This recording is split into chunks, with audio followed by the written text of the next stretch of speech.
হাতেম তাই ছিল দানশীলতার জন্য সুপরিচিত ছিলেন।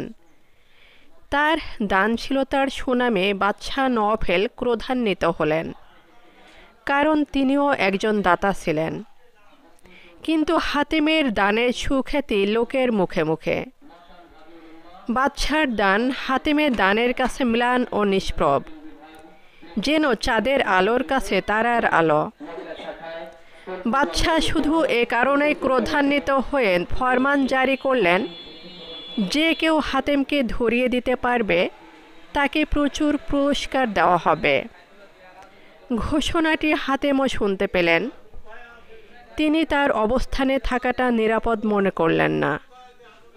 তিনি এক গভীর জঙ্গলে আত্মগোপন করে রইলেন। পুরস্কারের লোভে অনেকেই হাতেমকে হন্যে হয়ে খুঁজতে লাগল। এক কাঠুরিও তার স্ত্রী হাতেমের লুকিয়ে থাকা জঙ্গলে কাঠ কাটতে এলো। স্ত্রী বাদশার ঘোষণার কথা স্বামীকে শুনিয়ে বলল, আমরা যদি হাতেমকে পেতাম তাহলে তাকে বাদশার নিকট হাজির করলে আমাদেরকে আর কাঠ কেটে খেতে হতো না। স্ত্রীর কথা শুনে স্বামী মর্মাহত হল এবং স্ত্রীকে ভর্ৎসনা করল।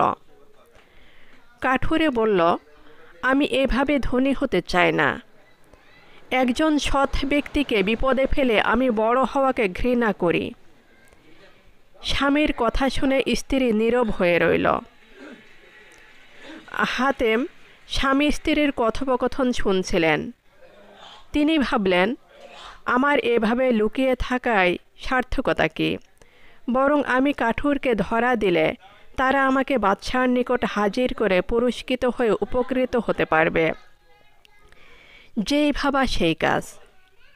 তিনি গোপন আশ্রয় থেকে বেরিয়ে এসে কাঠুরেকে ধরা দিলেন। কাঠুরে তাকে নিয়ে বাদশার নিকট যেতে অস্বীকৃতি জানালো।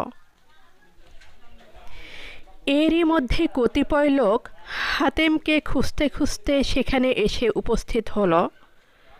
তারা হাতেমকে দড়ি দিয়ে বেঁধে বাদশার নিকট উপস্থিত করল এবং পুরস্কার দাবি করল।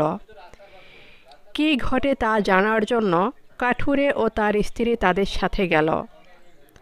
হাতেম বললেন, এই কাঠুরেই প্রথমে আমাকে ধরেছে, অতএব পুরস্কার সেই পাবে।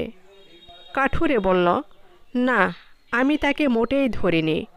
তিনি স্বেচ্ছায় আমাদের ধরা দিয়েছেন, যাতে আমরা তাকে আপনার নিকট হাজির করে পুরস্কার পেয়ে উপকৃত হই। বাদশাহ কাঠুরের কথা শুনে বুঝলেন হাতেম যথার্থই একজন পরোপকারী ব্যক্তি। তাই তাকে ছেড়ে দিলেন এবং কাঠুরকে পুরস্কৃত করলেন। শিক্ষা: দানশীলতা অতি উত্তম মানবিক গুণ। এর মাধ্যমে প্রচুর দুনিয়াতে মর্যাদার পাত্র হয়। এটি পরকালীন পাথেয় সঞ্চয় অন্যতম মাধ্যম। আমিন।